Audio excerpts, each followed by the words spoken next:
Welcome to the deep dive.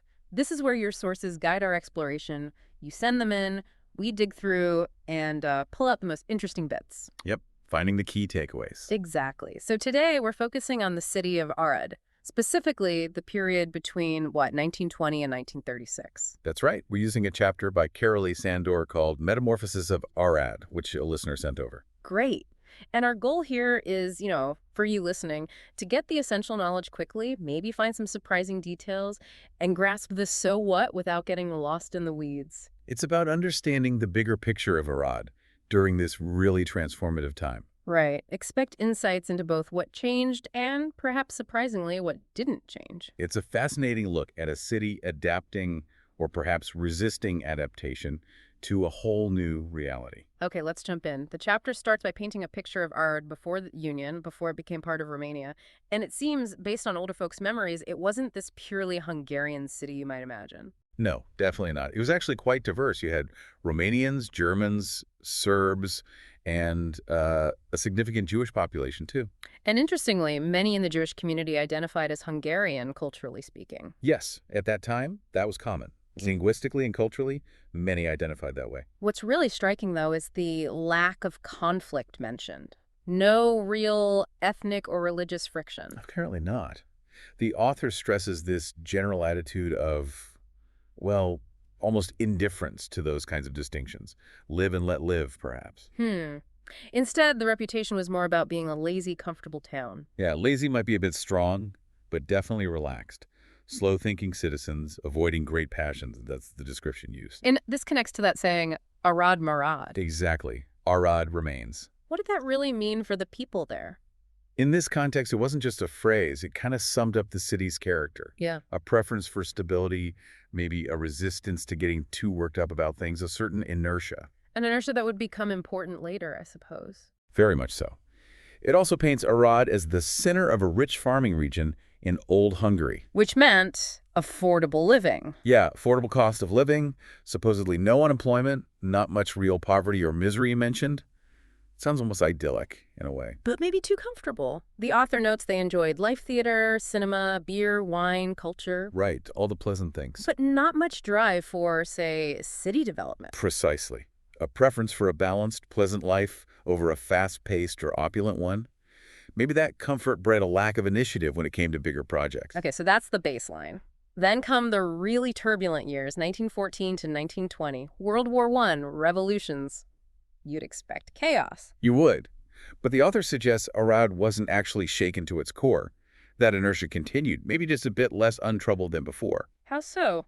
Didn't the war cause hardship? Well, yes, but maybe less than elsewhere. The text mentions people having hidden flowers so they didn't starve. Resourceful. And local growers apparently kept the tobacco supply going. Little details like that suggest a certain resilience or ability to cope. What about the political side? The Chrysanthemum Revolution, Carolee Mahali. Oh, there was enthusiasm. People got involved in the National Council. There were debates, political activity. But it didn't stop the afternoon card games or the dominoes. People still went home when it started raining during rallies. Daily life had its own rhythm. So political fervor didn't completely override routine. It seems not. And crucially, Arad seems to have avoided the worst violence of the era. No red dictatorship, no white terror. None mentioned. No shootings, no kidnappings reported in the source. People went to rallies, sure, but they also made sure they got home for dinner. Pragmatic.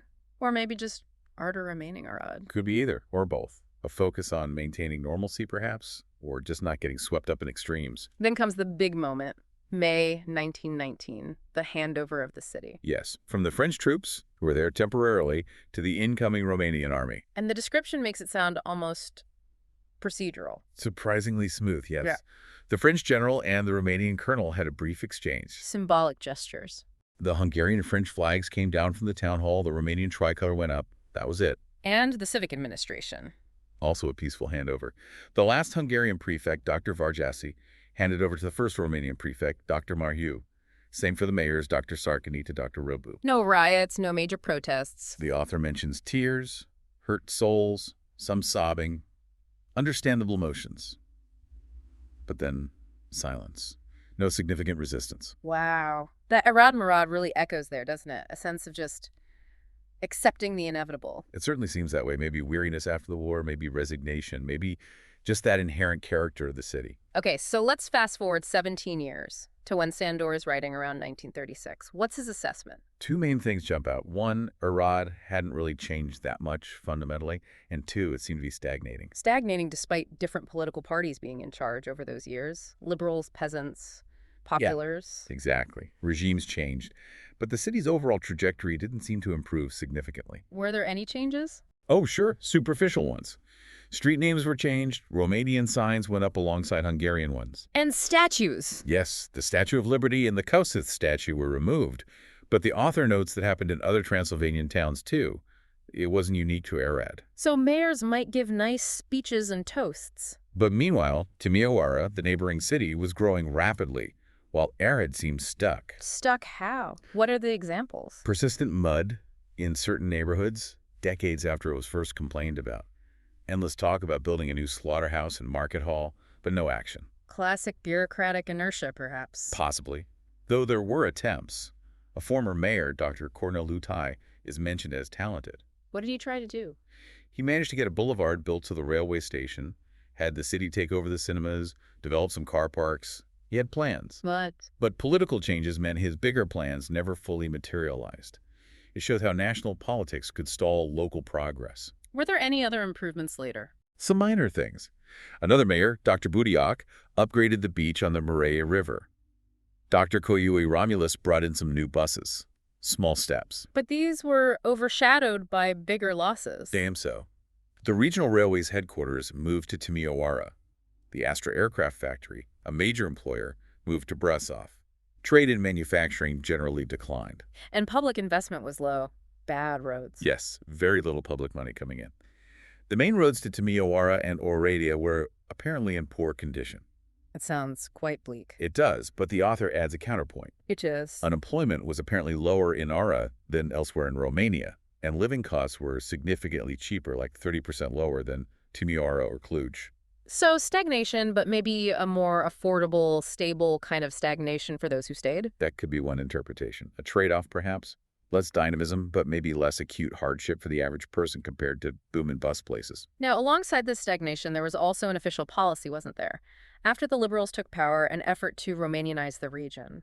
Yes, a government directive. But the chapter suggests its results in Arad were pretty limited. Why was that? Primarily because of the demographics. You still had large non-Romanian populations, Hungarians, Germans, Serbs, Jews who, for the most part, wanted to keep their own identities. And there weren't laws forcing people to change nationality or religion. No, nothing like that by default. The measures were more administrative and cultural. Such as? Investigating ethnic origins in schools, pushing for more Romanian songs in cafes, only allowing Romanian subtitles in cinemas, making Romanian the predominant language in government offices, things like that. Did the Romanian population increase at all? Yes, but mostly through migration from the countryside and officials being transferred in. And some Hungarians repatriated to Hungary without being replaced. It wasn't mass assimilation of the existing non-Romanians. So despite the policy, Arad basically stayed a mixed city. Pretty much. And that atmosphere the author describes, the dolce far niente, the sweet doing nothing that seemed to persist too. The city's character acting as a kind of buffer against these top-down changes. That's certainly how the author seems to frame it. The local culture and demographics were powerful counterweights. Okay, let's shift focus to the arts. The chapter paints a picture of decline here, doesn't it? It really does. A stark contrast is drawn between Arad's past and its present, as of 1936. What was the past like? Vibrant. A successful theater with high attendance, even its own opera company for a time. Memorable performances are listed: Faust, Tosca, Aida, La Bohème. A real cultural hub. Long seasons, good standards, and a musical life, too, with the Philharmonic Association. Fine arts were active. And the present in 1936. Quite different. An often empty theater, actors struggling financially, shorter seasons, perceived lower standards. Who got the blame? Well, apparently there was finger-pointing between the theater directors and the public about why things were declining. Current directors like Cosma Hugo and Inka Resser were having a tough time. Yes, facing real financial and audience challenges. And the music scene. Similar story. The Philharmonic Association couldn't even hold concerts because they lacked public support. Fine artists were apparently avoiding Arad. Exhibitions weren't successful. So a definite downturn in the performing and visual arts. But what about the written word? Literature, journalism. Here the picture is more positive, surprisingly resilient. How so? The daily press remained strong, even with censorship in place. One paper, Erdeli Hurlap, changed its name but kept its spirit and readers. And Arad Kazalani. That one continued as a leading Transylvanian paper. Didn't even need a name change into Romanian, apparently. Were there others? Yes, several other Hungarian papers like Aregel, Frisusag, Aradiusag, plus 2 Romanian dailies. 5 Hungarian dailies and 2 Romanian. That tells you something about the readership and population structure right there. Absolutely. It shows print media was still very active and segmented along language lines. Weekly papers came and went, but the dailies persisted. And the quality. The author suggests the Arad public demanded decent content, which helped keep the papers going. What about literary life beyond newspapers? Was Arad a big literary center? Not on the same level as Cluj, apparently. But it wasn't a desert either. Any highlights? The Kolkzi Association is mentioned as an outstanding cultural institution, well run. And writers. 2 famous ones were living there, Santo Gheorghe and Karoli Sandor himself, the author of the chapter we're discussing, plus a talented poet, Bala Karoli. So the takeaway is that people in Arad were still reading, and writers were still active and welcome. Yes, the written word seems to have held its ground much better than the performing arts during this period. Interesting divergence. Now, what about how people socialized? How did that change? A noticeable shift is described, away from public spaces like cafes and restaurants, more towards private clubs and gatherings in homes. The grand old cafes declined. Yeah, places like the Town Cafe, White Cross, Central, Hungaria, they either closed down or became shops, bank offices, things like that. Even the less fancy spots disappeared. Why the change? The author suggests maybe radio sets kept people home more. And definitely a trend towards gathering in private houses for card games or dominoes seemed very popular. Fewer people going out for coffee or a meal. Seems so. First-class restaurants became scarce. But clubs rose in prominence. Yes, a whole range of them. Sports clubs like the Mureș Canoeing Association, the Hellas Sports Association, the Arad Athletics Club, workers' clubs, cultural associations like the Romanian Casino, the Military Circle, the Arad Gymnastics Association, the Arad Jewish Youth Group, loads of them. And these became the new social centers. Primarily for games, it seems. Lots of Romanian dominoes mentioned again. They filled that social gap. Any attempts at more, say, elite clubs? Minority journalists tried to start some fancier ones, but apparently they didn't really take off. So social life became maybe more fragmented, more private, or club-based? Yeah, and perhaps more sedentary. Yeah. The author concludes there wasn't much significant interaction or tension between Romanian and Hungarian cultural circles, just continued indifference and sleepiness. Okay, finally, let's tackle the economy. The author uses the word pathetic to describe the decline here. Yes, it's a strong word, and the decline is presented as quite severe, particularly hitting the minority population hard. The banking sector seems like a prime example. Absolutely. Before the Romanian administration took over, there were like a dozen minority-owned banks listed. The First Savings Bank of Arad, County Savings Bank, General Savings Bank, Central Savings Bank, the list goes on. Yeah. People's Industrial Bank, Arad Sated Savings Bank, United Bank, Trader Savings Cooperative, Craftsman's Credit Cooperative, Civil Savings Bank, Commercial Bank, even a Romanian one, Banca Victoria. A lot of financial activity. And by 1936, that number was down to just 4 minority institutions. The rest had been liquidated, gone bankrupt, merged, or dissolved. Major changes even for the survivors. Right. The First Savings Bank became the Romanian Bank. The Civil Savings Bank became the Banat Banking Association under German Swabian control. Even Banca Victoria was struggling. Some big Romanian banks opened branches, like Banca Ardeleana and Banca Românească. And the implication is fewer local banks means less business vitality. Exactly.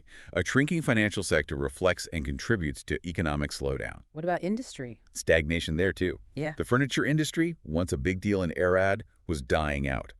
Carpenters were apparently going back to being individual craftsmen rather than working in factories. Any bright spots? A couple major investments are mentioned, a new sugar factory, and growth at the Arad textile industry. But also major closures and moves. Yes, we mentioned the Astra aircraft plant moving to Brasov. A big forestry company, Patria, shut down its Arad operations. The Newman plant stopped making alcohol. And the agricultural connection? Wine. Wine producers were apparently in despair because export markets had dried up. So overall inactivity, depression, but taxes still got collected. Oh yes, taxes remained consistent despite the downturn. What reasons are given for this decline? Several possibilities are floated. Government neglect, maybe because Arad was now a border town, losing its traditional economic hinterland and counties that remained with Hungary. Competition from Oradea for business from Bihor County, and crucially, the negative impact of Timisoara's boom next door. Timisoara's success hurt Arad. It seems Timisoara drew away investment, resources, and maybe even ambition.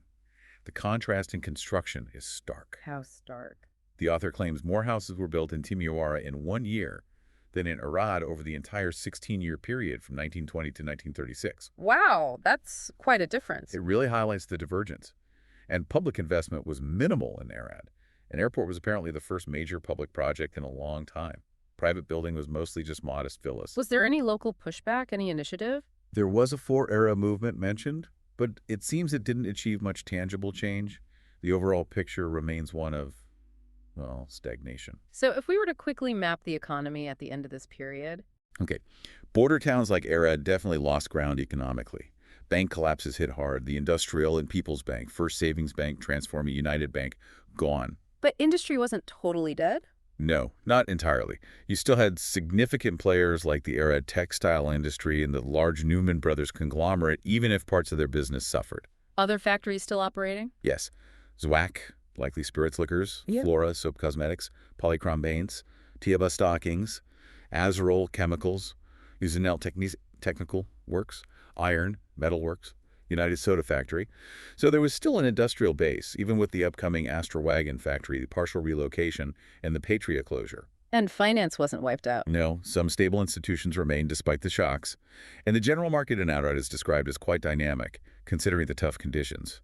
There were still leading firms across various trades, textiles, timber, milling, spirits, etc. Right. So decline and stagnation were the dominant themes, but pockets of activity and resilience remained.